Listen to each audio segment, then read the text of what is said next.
All right, let's talk about one of the biggest stories in tech today. We're going to trace the incredible journey of artificial intelligence, how it went from just, calculating and sorting things to actually creating things. It's a story that takes us from simple math all the way to what feels like modern magic. I mean, think about it. We're constantly hearing about AI like ChatGPT writing poems or other AI systems creating unbelievable art. We're surrounded by it. But how? How in the world did we get to this point? How did we teach a machine, something that's built on pure logic and math, to be creative? Well, that's exactly the story we're going to unpack today. So, to really get a handle on generative AI, we first have to figure out where it fits in the bigger picture. The best way to think about it is like an AI family tree. It has parents, grandparents, a whole lineage we need to understand. So at its heart, generative AI is, well, it's pretty much exactly what it sounds like. It's a type of AI that doesn't just analyze or sort the information you give it. No, it generates brand new, totally original content. It looks at a whole bunch of data, text, images, you name it, and learns the patterns. Then it uses those patterns to create something that's completely new, something that's never existed before. Okay, so this really gets to the heart of it. For the longest time when we talked about AI, we were mostly talking about what's called discriminative AI. Its whole job is to sort things. Think about it. Is this email spam or is it legit? Is this a picture of a cat or a dog? It makes a judgment call on data that's already there. But generative AI, it flips the script entirely. You're not asking it what something is, you're telling it to make something. So you go from, is this a cat, to, hey, create a brand new picture of a cat for me. And that right there is the huge leap we're talking about. So, where does generative AI actually fit in this whole tech landscape? Well, you can kind of think of it like those Russian nesting dolls. You've got the biggest doll, which is artificial intelligence. Inside that, you have machine learning. Open that one up and you find deep learning. And then, right at the very center, you get this really specialized thing, generative AI. So when we talk about it, we're talking about the absolute cutting edge of a much, much bigger field. Okay, but how did we even get here? How did we build this thing? The story really kicks off with a fundamental problem, a quest for memory. You see, for an AI to be able to create anything, especially with language, it first had to learn how to remember. Just think about language for a second.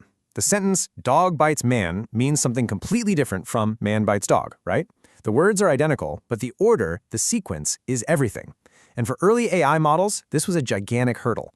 How on earth do you teach a machine to understand context, to process information that completely depends on what came just a moment before? This timeline here is basically our roadmap for the journey. We're going to hit 4 major milestones, starting with the very first attempt to solve this memory problem, something called recurrent neural networks, or RNNs. So RNNs were a pretty big deal. They were really the first models designed with a kind of built-in memory. The idea was, as an RNN reads a sentence, word by word, it uses a little feedback loop to pass information from one step to the next. It was basically trying to hold on to the context as it moved along. But RNNs had a huge flaw. Their memory was, well, really, really short.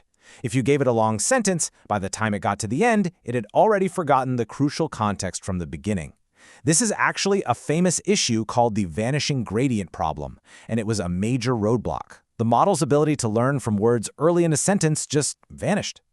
The solution to this was a super clever upgrade called an LSTM, which stands for long short-term memory.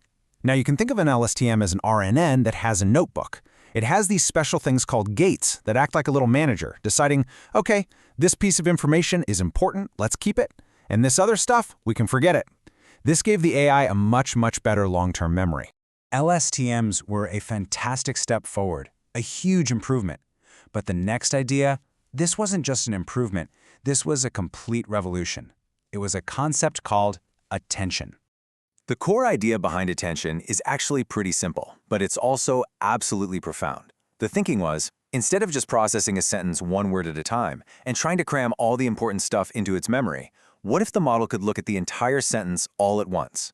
And for every new word it's about to create, it could pay attention to the most important, most relevant words from the original sentence, no matter how far apart they are. It's a total game changer.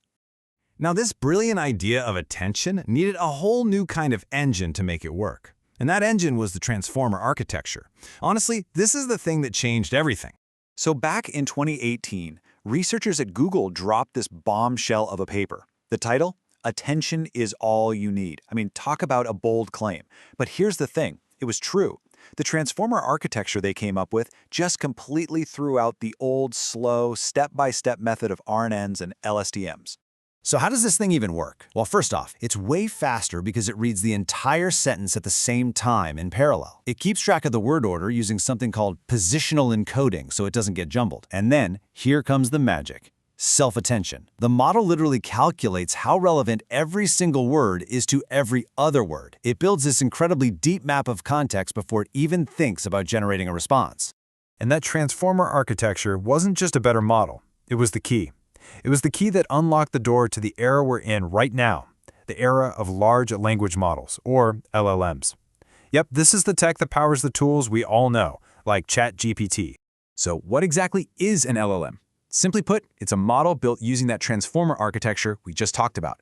And the large part, that's really important. It refers to two things. One, the absolutely massive size of the model itself. We're talking billions of digital knobs and dials, or parameters, to tune. And two, the ridiculously huge amount of text data it's trained on. I mean, we're basically talking about a huge portion of the internet. And what's cool is that different LLMs use different pieces of that original transformer design. You've got encoder-only models, like BERT, which are amazing at understanding context, great for things like figuring out if a review is positive or negative. Then you have decoder-only models, like the whole GPT family, which are absolute masters of generating text. And finally, you have encoder-decoder models, which are perfect for tasks that transform one thing into another, like translating a language. And when we say large, we are not kidding. A model like GPT-3 has over 175 billion parameters. Just try to wrap your head around that number. That's the sheer scale of complexity we're dealing with. And it's that immense scale, combined with the transformer's incredible efficiency, that allows for these amazing new abilities. And all of this brings us right back to today. This whole journey from those early RNNs to LSTMs and finally to transformers has given us AI that can do all this incredible stuff. We're talking about generating text that feels human, summarizing giant documents in seconds, translating languages, writing code. It's not just a lab experiment anymore. This is a powerful tool that's powering the chatbots and apps many of us use every single day. When you step back, you see this fundamental shift that's happened.